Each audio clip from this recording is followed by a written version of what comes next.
Welcome to the Washington Monthly Show. I'm Paul Glastris, editor-in-chief of the Washington Monthly. I'm here with my partner in crime, Ed Kilgore, chief blogger and contributor to the Washington Monthly. Ed, welcome. Good to see you.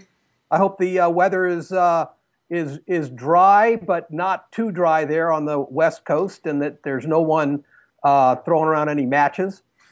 No, though it's weird. Saturday night it thundered all night, and I kept waking up and thinking it must be an earthquake. So we don't get thunderstorms here. My mother called and had been watching the TV, and there was some fires out there, and she called my brother and said, this is a fantastic way for ISIS to cause damage. Just go around throwing matches around California. Oh, great. So this is she thinks about threats in this way. Well, right now it's sort of fire threats to the north, flooding in Southern California. So it's been another crazy weekend. Okay, well, it has been a crazy weekend, and we want to talk about some of the news coming out of the weekend. But I want to say first that our guest on this show is Matt Cooper, who's the political editor of Newsweek magazine, a close friend of mine and contributing editor to the Washington Monthly. We're going to be talking to him about his recent interview with Donald Trump. He got 5 minutes with the Donald, so we're eager to find out what that was like and to get his thoughts on the race. Ed, there were two big pieces of news coming out of the weekend and that are playing out this week. The one was that Trump said some negative things about John McCain that then caused a lot of backlash in the media and especially among other Republicans. And we're going to talk to Matt about that. But the other big piece of political news had to do with Democrats who were at Netroots Nation. Tell us about that story and what is Netroots Nation and who said what and got into trouble. Okay, Netroots Nation is sort of a family picnic for, used to be online-based progressive activists. Now it's every kind of progressive activist. It was once called a yearly Coase conference because it was initially convened by the famous lefty blogger Marcos Melitsas of Daily Coase. And now it's Netroots Nation. And it really is probably the single largest and most intense gathering of left-bent activists you'll find anywhere. And in presidential cycles, they traditionally have some kind of presidential candidate forum. This time, Martin O'Malley and Bernie Sanders agreed to come. Hillary Clinton did not, citing a scheduling conflict up in Iowa. And do we believe her, or was Sanders and O'Malley were at the same Iowa event. I think she had something else in Arkansas she was talking about. Anyway, it's not terribly surprising she would skip this event, though she did attend an actual debate at this conference in 2007 and did okay. But anyway, it was sort of assumed that this would be a gala Hillary bashing event with Bernie Sanders and Martin O'Malley in attendance, and it turned into something very, very different. In front of a very large audience, both of those candidates who were actually being interviewed was a Q&A format by Jose Antonio Vargas, and both were interrupted by protesters from the Black Lives Matter movement, a group of folks that have been trying to force other white progressives and political candidates to deal very directly and in a high-profile way with the criminal justice system's depredations against African Americans.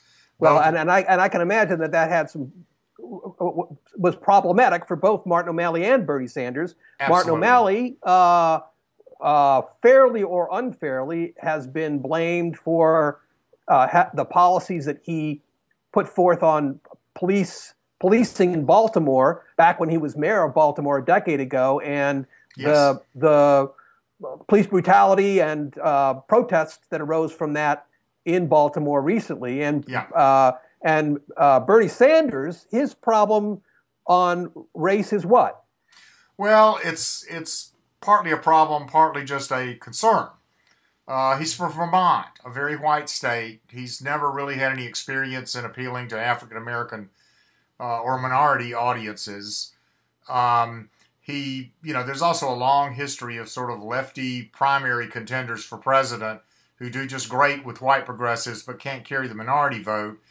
And then I think he also is sort of the representative of a school of thought in progressive politics that, really goes back to social democrats, socialists generally, that all this talk about race and gender and identity issues really should be subordinated to a common front on class and economic issues. And because Bernie has been saying all along that, he can do better with, say, non-college educated white voters than, say, Hillary Clinton can, because he's focused like a laser beam on the pocketbook concerns of, downscale white voters. That sounds to a lot of minority folks and some feminists like, shut up about your take on your problems. Let me tell you what it's really about. It's about economics. This is an ancient conflict on the left side of the political spectrum. Not that different in a lot of ways from the conflict between the business and religious wings of the conservative movement. And so it really came to the fore rapidly during Bernie Sanders. So tell us really what happened at Netroots Nation when they got up to speak, and I gather they were heckled. Well, they were heckled for not addressing. Say her name was one demand, which is a part of a demand that politicians actually name African American victims of police brutality. And then finally, towards the end of Martin O'Malley's attempted interview with Vargas, one protester came up to the stage, took the microphone out of Vargas's hand, and basically took over the whole thing. Meanwhile, before and during that interruption, O'Malley was trying to parry the Black Lives Matter slogan by saying Black Lives Matter, White Lives Matter, all lives matter. That is not with that particular audience a very good answer because being neutral about race or being colorblind is code among most progressives for get back to the back of the bus and let's. Well, it's like Stephen Colbert, right? He said, "I literally don't see race. If you're a black person, I literally don't see your skin color." It's just a bad idea. But at least, Martin O'Malley was sort of unprepared. Bernie Sanders had a few minutes, presumably, to prepare for the same thing to happen to him. He got kind of testy. And he gradually came around to addressing the issues they wanted him to address. His biggest problem is that afterwards, his staff scheduled some meetings with Black Lives Matter activists and with media on this subject.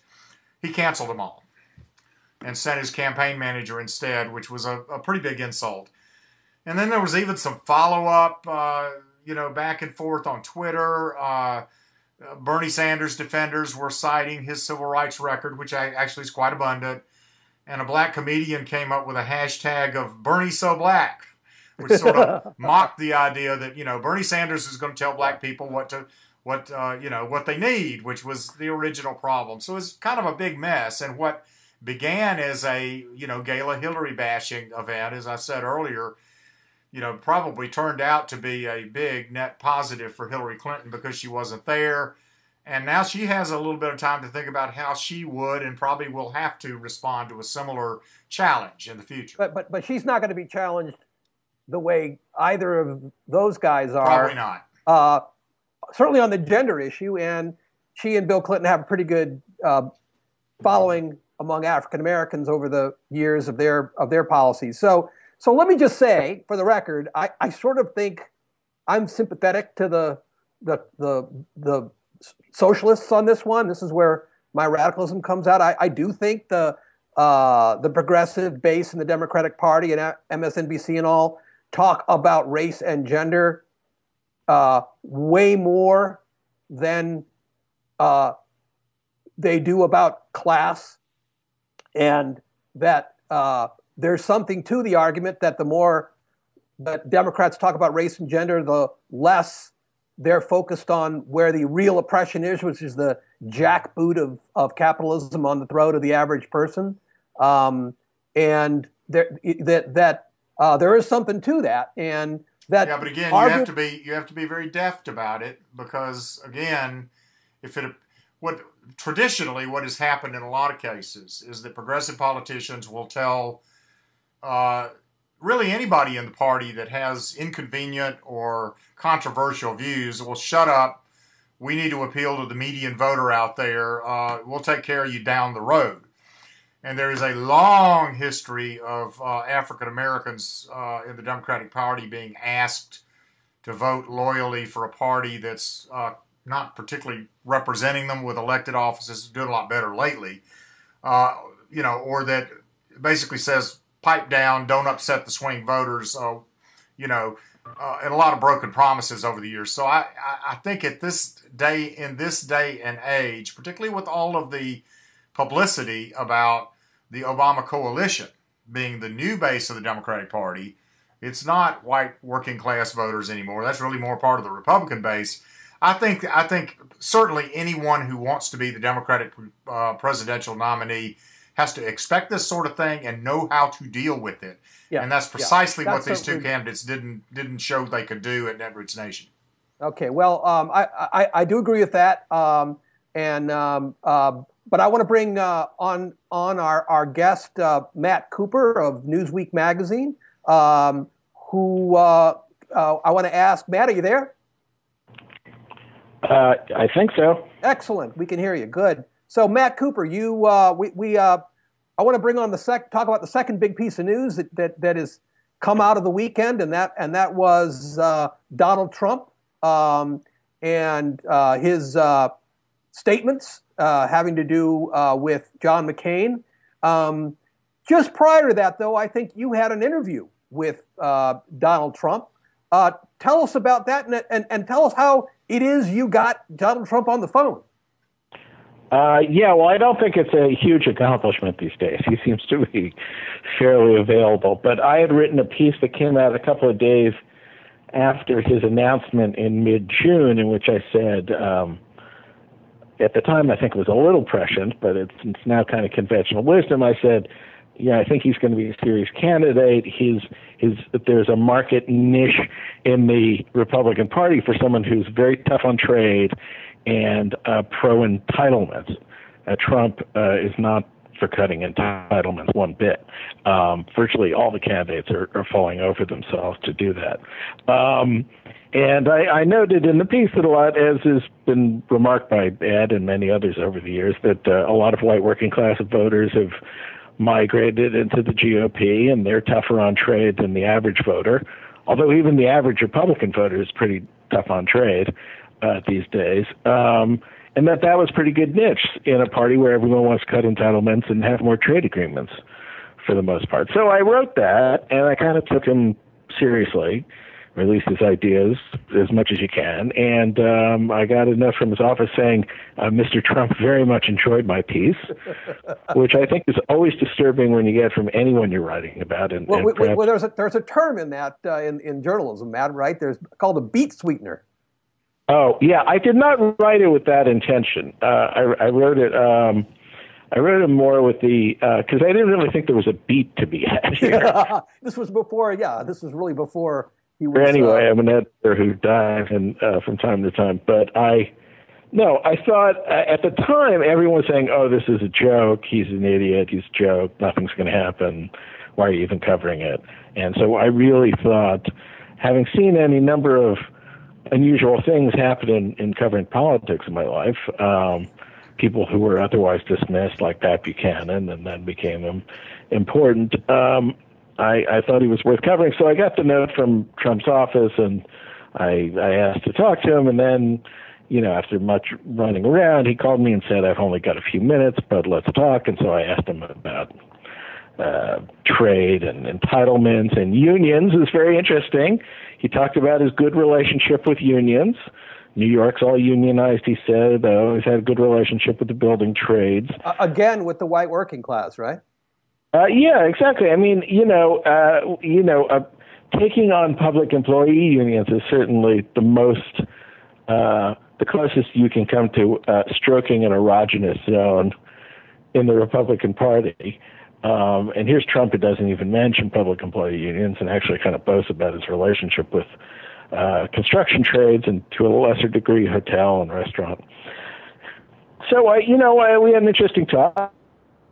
It was very brief, and I guess I remain convinced that despite a lot of efforts to kind of say, oh, he's ridiculous, and we're going to cover him as entertainment, which is what the Huffington Post said they're going to do, right. That, I think, at least for now, I think he's saying things that are resonating. Hey, Matt, I have a suggestion for a follow-up interview. You probably ought to call up Mike Huckabee and ask him how he feels about Donald Trump stealing his thunder. Because this could have been Huckabee's. It's true, but he doesn't know how to raise money or get attention anymore. Yeah, well, I think as Steve Waldman noted, Huckabee is less about these themes than he was in 2008, and I think if he'd stuck with them, he might have done better. But instead, he's just kind of in conventional mode about, Obamacare is terrible, and there's a war on religion and such. So anyway, I think that's, who knows if the McCain thing is a dividing line? We'll see. Well, let me ask you both the question of the day, which is, first let's tell the audience remind the audience what Donald Trump said that got him in so much trouble. Matt, can you kind of just explain what that is? Yeah, he was being interviewed on stage at a religious forum in Iowa over the weekend, and he said, Frank Luntz, the pollster, asked him. He said something to the effect of, Donald, mentioned McCain's not a, he mentioned McCain. Trump said he's not a war hero. Luntz said, "What do you mean?" He said, "Not a war hero. He got captured. He's a war hero because he got captured. I like people who aren't captured," which is more Dada-esque than insulting. He kept coming back saying, yeah, he's a hero, but I also think people who aren't captured are heroes. Right. It was more performance art than anything. So, but he clearly took a swipe at McCain and his heroism, and of course it led to questions. Do you not like Lincoln because he got shot? Right. I only like presidents who lived. I mean, that logic can take you in a lot of directions. Yeah. Nevertheless, Trump has kind of backed off a bit, while Republicans, who some of whom were very quiet when he made his comments about Mexicans and rapists, and now they're all over him. And not only all over him. I think the spokesman for the RNC said something to the effect of he doesn't belong either in the Republican Party or the United States. Isn't that right? Yeah, well, anyone who doesn't respect veterans has no position in our party or our country, which made me immediately question whether they're talking about putting him on an ice floe out to the Bering Sea or deporting him or what. It was unbelievable. It sent the message that the RNC is declaring war on Donald Trump. And most of the Republican presidential candidates reacted similarly in varying degrees of intensity. I believe Rick Perry asked him to get out of the race. Yeah, absolutely. So this isn't like a more in sorrow than anger kind of reaction to the immigration remarks. This is an attempted exorcism. So it's okay to say that the Mexicans send up rapists. But it's not okay to say John McCain wasn't a war hero.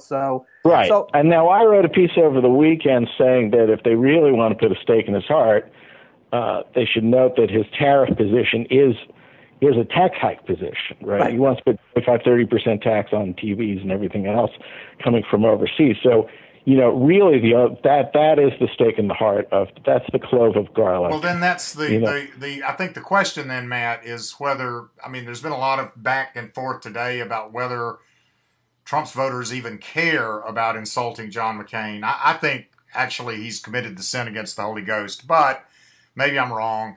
I don't think you attack war hero Republicans or Vietnam POWs, but putting that question aside, aren't they going to throw the kitchen sink at him now? What you just mentioned, his contributions to the Clinton Foundation and Democratic candidates, his past pro-choice position, his support for single-payer health care. I mean, we've all heard this litany of heresies the man has committed. Are they just going to absolutely create such a den that the man can't survive as a Republican candidate? That's my question. Well, I don't think we know the answer yet. It could certainly play out that way. On the other hand, when everybody gangs up on someone, that kind of actually can elevate both their status and make them somewhat an object of sympathy, especially if they're saying that it's me against the establishment. So I could see it happening both ways, Ed. I just don't think we know at this point kind of how it'll play out between now and the first debate on August 6th. Well, that leads to another question, Matt. Is there a chance the RNC is going to, which does sanction these debates, by the way, tells Fox News you got to kick Trump off that stage or we're going to desanction your debate? I mean, could that be next? They're going to try to just cut off the publicity vehicles for Trump, or at least those they control? Well, I guess it's possible. I think both in terms of ratings for Fox and precedent, I'm not sure people are going to want to go down that road. I actually think more likely is that Fox is going to widen the stage and do two debates because there's such outrage in New Hampshire and Iowa about the Fox taking on the winnowing role that they usually do. Yeah. But we're in uncharted territory, so I'm not sure.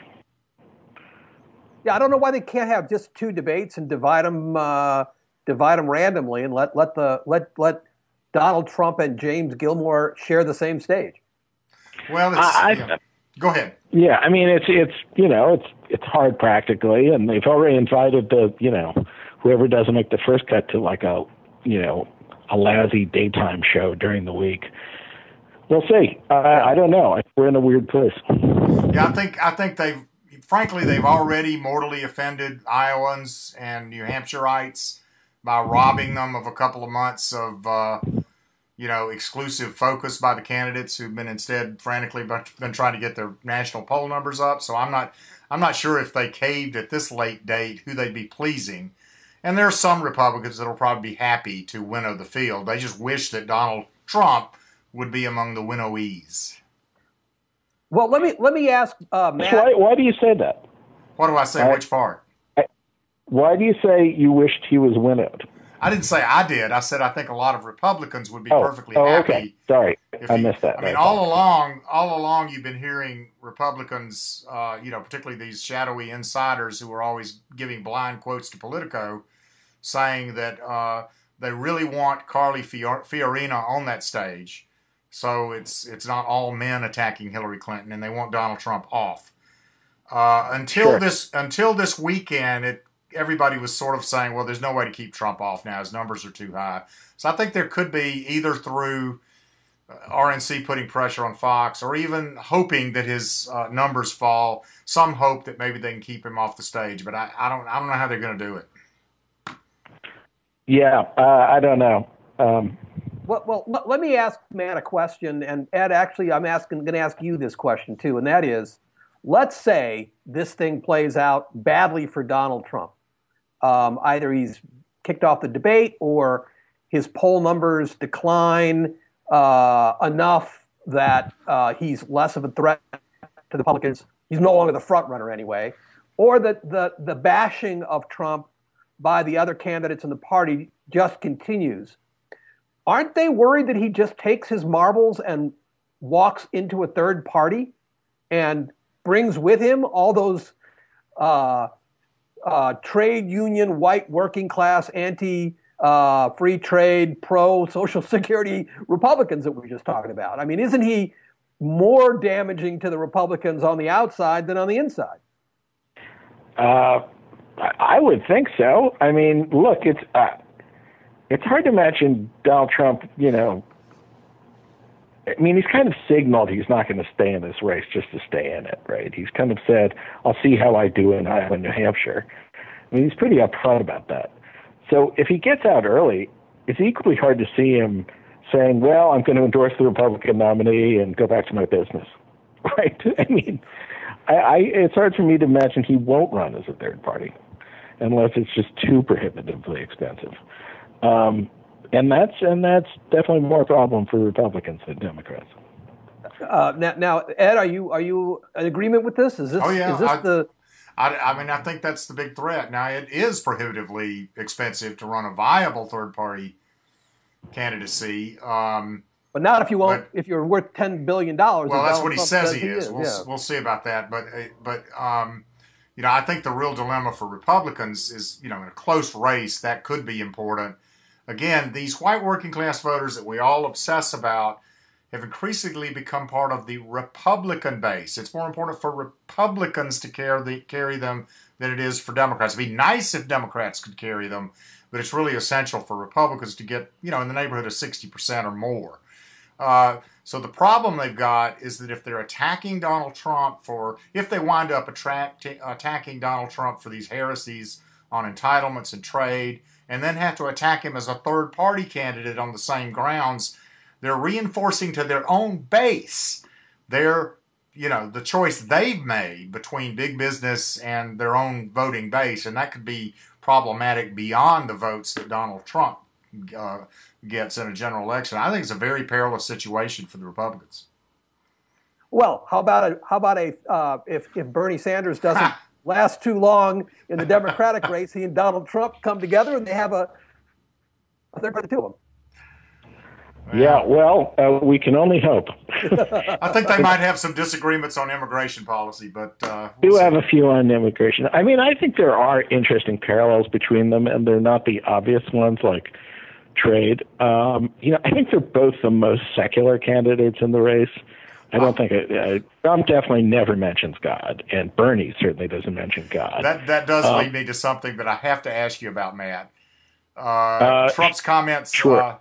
You realize this event he was at was the preeminent Christian right political event in the nation, the Family Leadership Summit in Iowa.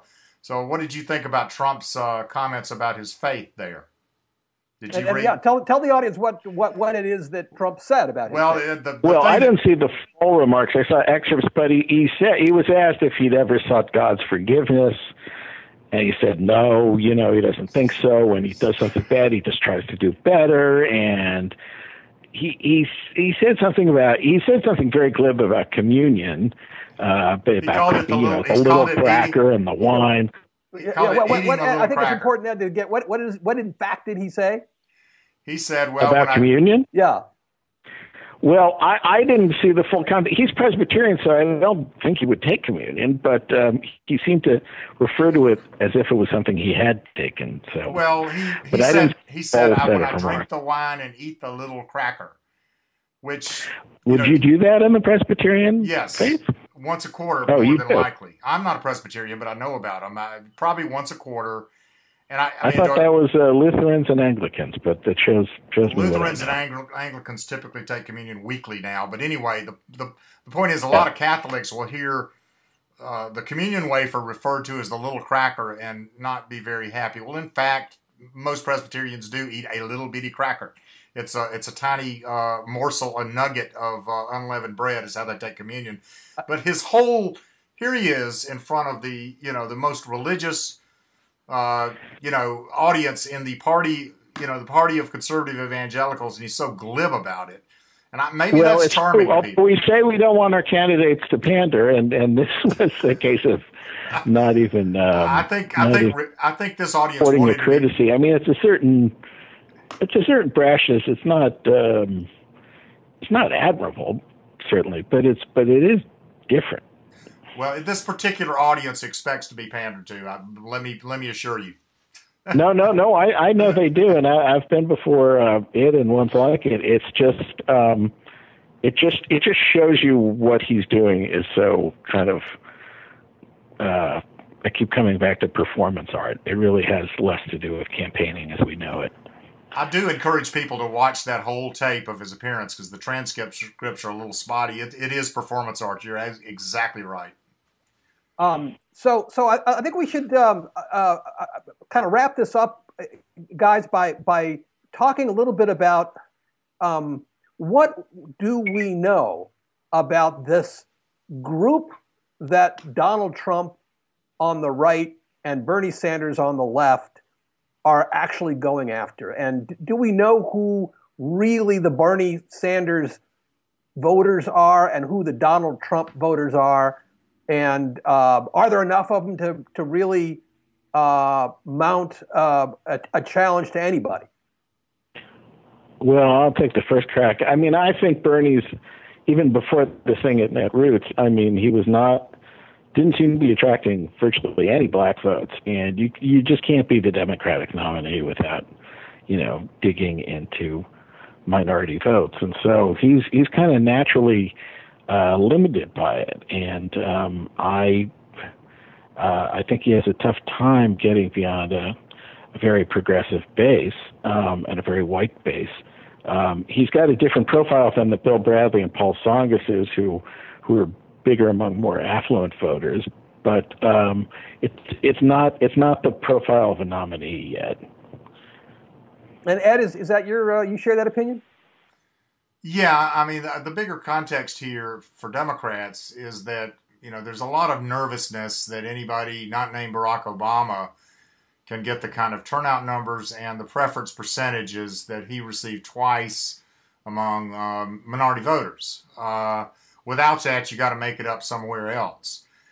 Hillary Clinton's sort of electability rationale is that she will probably make it up among women.